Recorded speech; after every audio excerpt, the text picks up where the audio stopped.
Donc l'idée, c'est d'expérimenter et d'aller un petit peu chercher, apprendre de comment on peut faire autrement, et en s'appuyant sur deux thématiques, les enjeux énergétiques et le rapport au temps. On se dit qu'on veut questionner et accompagner l'évolution de nos modes de vie.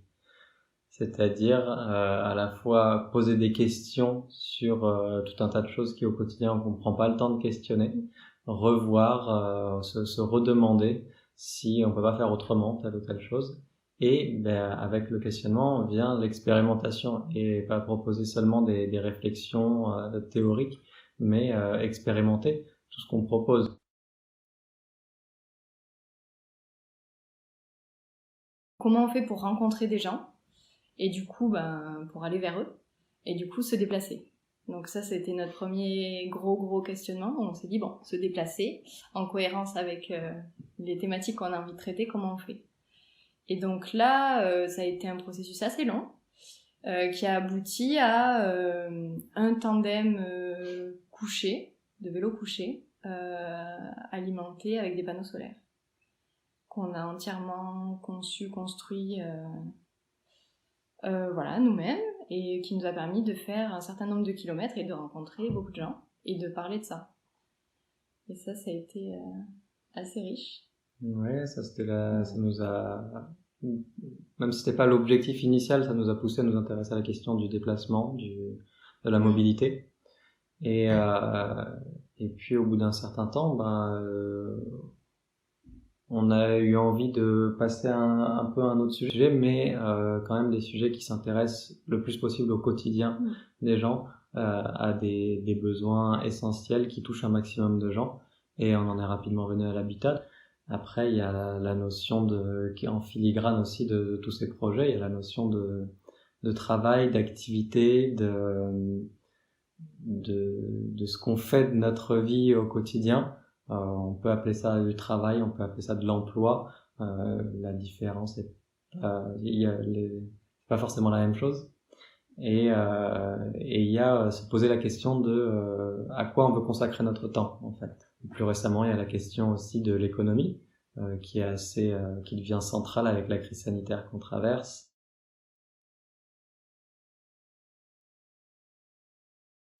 Du coup, c'est la question de l'habitat, de questionner quels sont nos besoins fondamentaux à ce niveau-là. Déjà nous, on s'est posé la question personnellement et on a essayé de trouver une manière d'y répondre.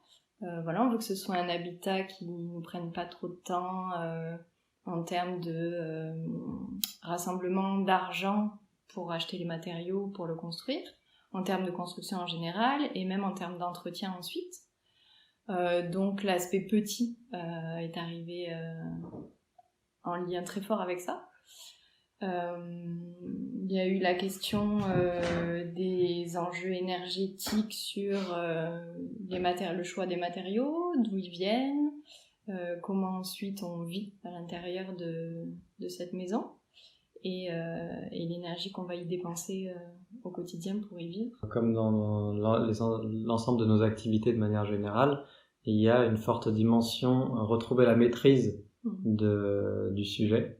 Donc s'approprier la question de l'habitat, c'est-à-dire en l'occurrence être capable de construire entièrement son habitat. Donc ça implique aussi de faire des choix. Et puis la dimension partage évidemment. Et donc en faire un chantier où les gens peuvent venir participer et apprendre tout au long du chantier en lui-même, participer avec nous à la construction, ne serait-ce que pour réaliser tout ce qu'on peut faire malgré tout par soi-même, qui n'est pas si compliqué d'apprendre, de désacraliser un peu tout ce processus. Oui, et cette réappropriation, elle est primordiale en fait, parce que je crois qu'aujourd'hui on a un peu oublié de se dire, d'oser se poser la question, quels sont mes besoins? En fait, on fait le classique, on voit comment ça se fait et on fait un peu pareil. Sauf que vraiment de se poser la question de quels sont mes besoins, je suis sûre que si on faisait tous ça, nos maisons, elles auraient juste rien à voir avec ce qui se passe aujourd'hui, quoi. Et on aurait tous des choix hyper différents, hyper variés. Et au final, ce serait beaucoup plus intéressant que de juste déléguer la construction à des entreprises, à d'autres personnes qui vont faire des choix qui dépendent d'eux. et pas des gens qui vont forcément y vivre à l'intérieur. Alors que c'est quand même un des aspects les plus importants de notre vie. Un des trucs qu'on fait chacun, c'est vivre dans un endroit, c'est habiter. Et du coup, c'est un peu central dans tes choix de vie, dans ce que tu veux apporter, ce que tu veux avoir comme lien au monde. C'est quand même une des bases.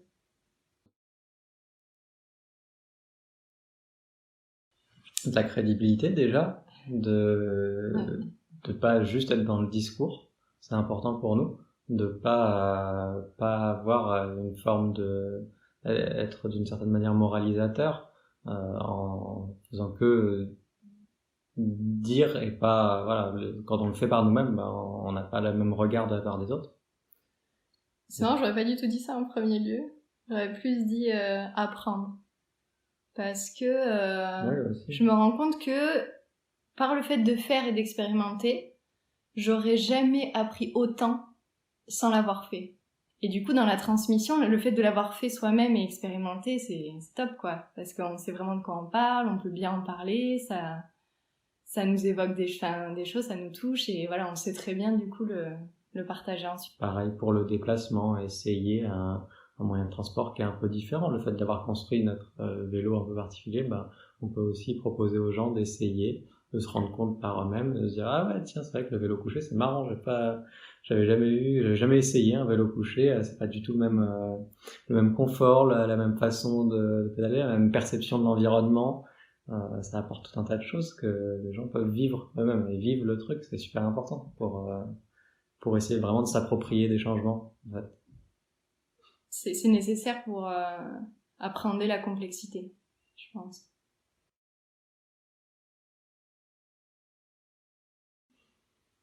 Parce que la connaissance est super importante pour s'approprier les sujets véritablement. Parler aujourd'hui, on peut pas essayer de résoudre des enjeux aussi importants que les enjeux énergétiques, que les enjeux sociétaux, qui sont plus ça va, plus sont interconnectés tous ces sujets entre eux.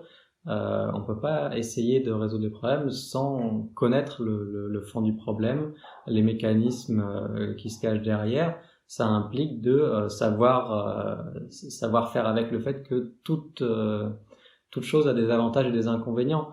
Oui, nos actions, ils découlent de la connaissance. Ils sont nourris par cette connaissance qui, du coup, nous amène à avoir tel type d'action plutôt que tel autre. Et en même temps, l'action nous apporte de la connaissance qui vient du faire. Quand on fait, on apprend.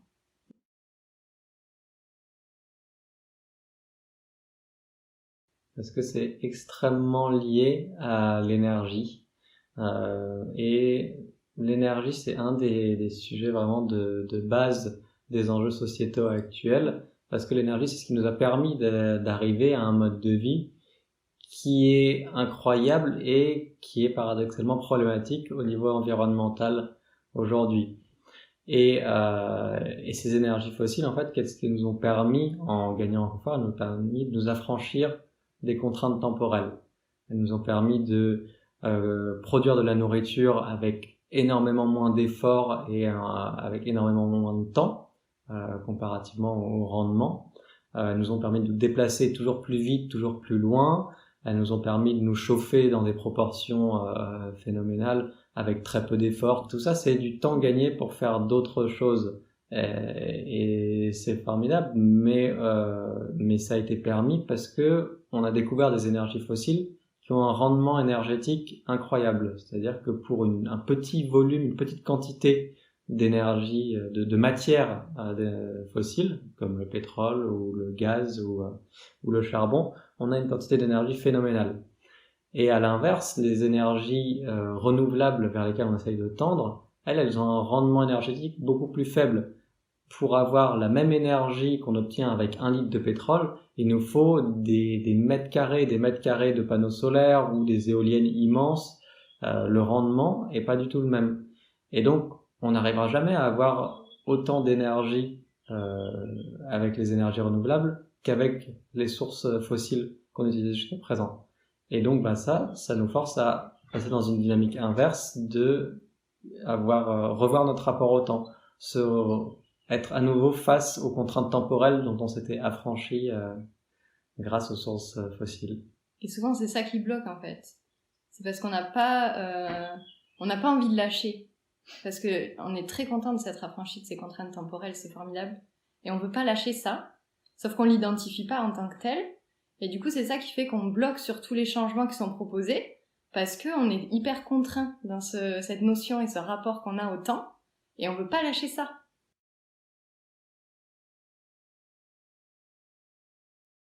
Moi, ce qui m'a peut-être le plus marqué, c'est à quel point on est dans une société où les gens ont plus du tout confiance dans le fait d'essayer de faire par eux-mêmes quelque chose qui sont pas censés maîtriser parce que ils ont pas fait les études qui correspondent à ça. Même parfois quand ils ont fait les études qui correspondent à ça, ils sont pas trop sûrs. Oser faire et se dire que on peut faire tout un tas de choses, et même si on sait pas faire forcément à la base, on peut apprendre en faisant, expérimenter, faire des erreurs, on peut réparer tout un tas d'erreurs. C'est pas grave, mais il y a vraiment un manque de confiance dans le fait d'essayer.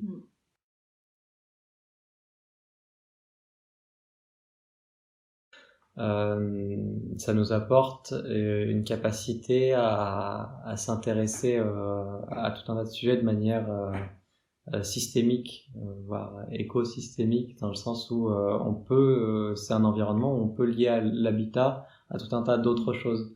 On aurait été juste nous dans notre, je sais pas, on aurait loué un hangar pour faire notre projet, pour pouvoir accueillir les gens sur le chantier. Ben, on serait sur de la construction pure, du chantier pur. Voilà, c'est l'habitat et point barre. Mais on a bien conscience que c'est pas pertinent de s'intéresser à l'habitat sans le lier à tout un tas d'autres choses. Le lier à l'environnement extérieur, au jardin, aux usagers, aux gens qui l'habitent, lié à l'économie, au transport. C'est un environnement où on peut élargir le champ de vision.